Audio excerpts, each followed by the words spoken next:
করেছেন জনপ্রিয় সঙ্গীত শিল্পী সাবরিনা এহসান পড়শি। যুক্তরাষ্ট্র প্রবাসী নিলয়ের সঙ্গে এ শিল্পীর বিয়ের আনুষ্ঠানিকতা সম্পন্ন হয়েছে। বিষয়টি পড়শি নিজেই তার ফেসবুকে একটি পোস্টের মাধ্যমে নিশ্চিত করেছেন। ফেসবুক স্ট্যাটাসে তিনি জানান, আমি আপনাদের স্নেহের ভালোবাসার পড়শি। ভেবেছিলাম সুখবরটা অনুষ্ঠানের সময় দারুণ সব ছবি সহ সবার সঙ্গে ভাগাভাগি করব।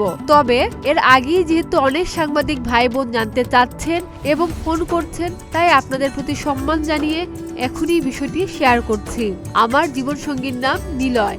আজ থেকে 15 বছর আগে খুদে গানরাজ প্রতিযোগিতায় আমাদের পরিচয় হয়। তবে প্রেম বলতে যা বোঝায় আমাদের মধ্যে তেমন কোনো সম্পর্ক ছিল না। জন্ম, মৃত্যু, বিয়ে আল্লাহর হাতে। আর সেই ভাগ্যচক্রে আমরা একে অপরের জীবনে এসেছি। এটি পুরোপুরি পারিবারিক সিদ্ধান্ত। জানা যায় তারা 2008 সালে খুদে গানরাজ প্রতিযোগিতায় একই আসরের প্রতিযোগী ছিলেন। 2010 সাল থেকে নিলয় পরিবার সহ যুক্তরাষ্ট্রের নিউ ইয়র্কে বসবাস করছেন।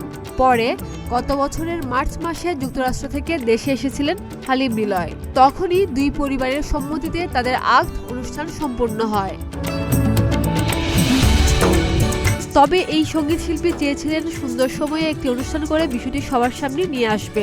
এভাবে সবার সামনে আসাতে কিছুটা বিব্রত হয়েছেন বলে জানিয়েছেন তিনি। চ্যানেল আইয়ের রিয়েলিটি শো খুদে গানরাজ দিয়ে পরিচিতি পান সাবরিনা পড়শি। এরপর গানে গানে পেরিয়ে গেছে 16 বছর। নিয়মিত প্রকাশ করছেন নতুন নতুন গান। গানের পাশাপাশি নাটকেও অভিনয় করতে দেখা যাচ্ছে এই শিল্পীকে।